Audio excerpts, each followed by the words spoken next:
How can we conquer death? How can we conquer the unknown? The biggest fears of all of us. And certainly that's why these movies resonate. That's why people go to see them.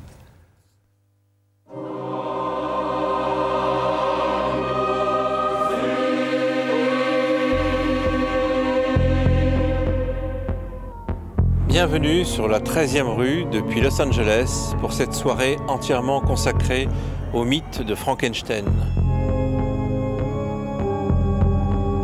Vous verrez ce soir en compagnie de John Carpenter 3 grands classiques de l'Universal. La trilogie des Frankenstein, magistralement interprétée par Boris Karloff.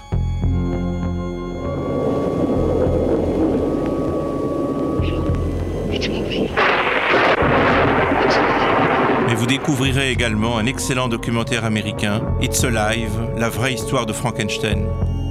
Alors, soyez sur vos gardes, car ce soir, le ciel va vous révéler ses secrets. There's nobody at home. Let me in, my good woman.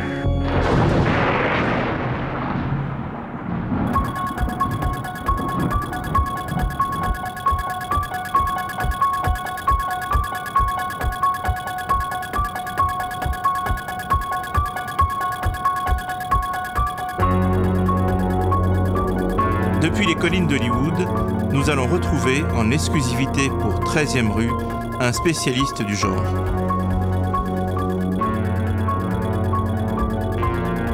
Come on. Voici plus de 60 ans, Universal Pictures projetait sur les écrans un pantin désarticulé revêtant les traits d'un sublime Boris Karloff.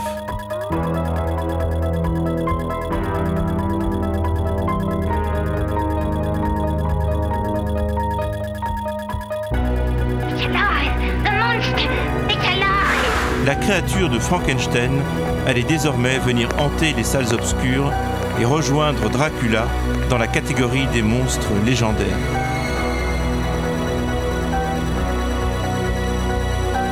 Create a race, a man-made race upon the face of the earth.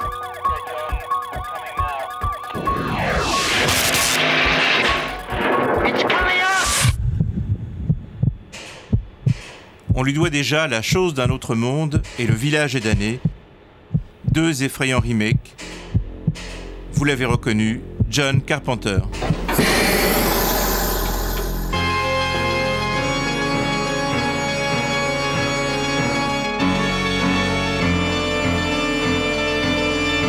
What does it mean Qui sommes-nous dans tout cela? to the human race? Who are we? Que va-t-on devenir? What have we become? Where are we going? Jusqu'où va-t-on aller?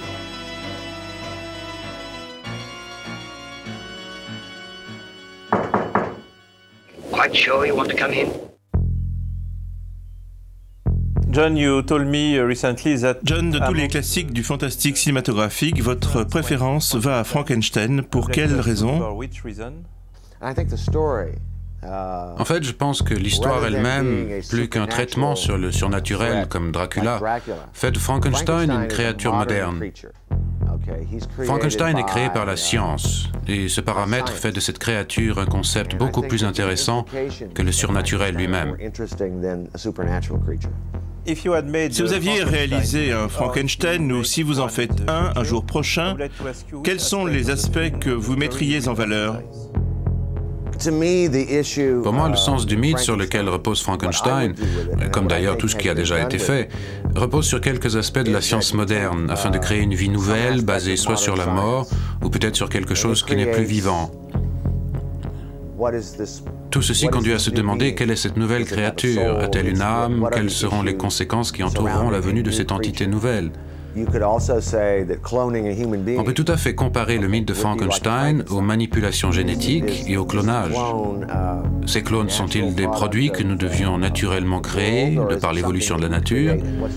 Ou est-ce quelque chose qui résulte purement de l'intervention de l'homme? Où est la différence? Le mythe de Frankenstein et celui des vampires traitent chacun à leur façon du thème de la mort et de son contraire, la vie éternelle. Pensez-vous que c'est l'une des raisons du succès des films qu'ils ont engendrés? The biggest fear is the unknown. Nous sommes tous effrayés par la mort, c'est We're all inconnu. afraid of the unknown. Et qu'est-ce qui se passe Includes après? death. What's going to happen after? Est-ce que je Will I survivrai? survive? Est-ce que je garderai ma propre personnalité, My personality, mon my esprit? spirit going to last? The Frankenstein. La création engendrée par Frankenstein semble être une créature sans esprit propre, peut-être. Spirit, maybe. I think that's C'est pourquoi je pense que le fait de savoir que nous pouvons what créer, can- nous, what can humains, we nous permet de nous rassurer nous-mêmes. create that will turn on us? What can- how can Comment we pouvons-nous conquer vaincre la that? mort? How can we Comment conquer pouvons-nous the terrasser l'inconnu? unknown? The biggest Voici les plus grandes frayeurs qui sont en chacun de nous. And certainly that's Voici why pourquoi ces films these movies reçoivent un resonate. écho du grand public. That's why people go to see them.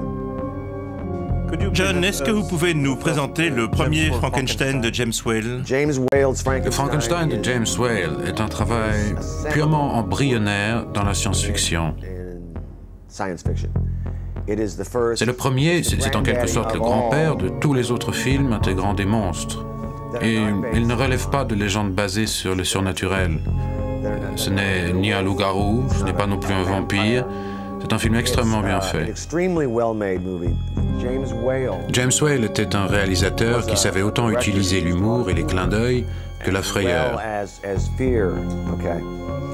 Et Boris Karloff est quant à lui explosif. Son interprétation est extraordinaire. Ce n'est pas seulement dans son apparence, mais aussi dans la virtuosité avec laquelle il joue son rôle. Il y a bien sûr cette première apparition que j'ai toujours aimée dans ce film, 3 plans cut, un large, un serré et un gros plan. On vise tout droit sur le monstre. C'est génial, tout simplement merveilleux.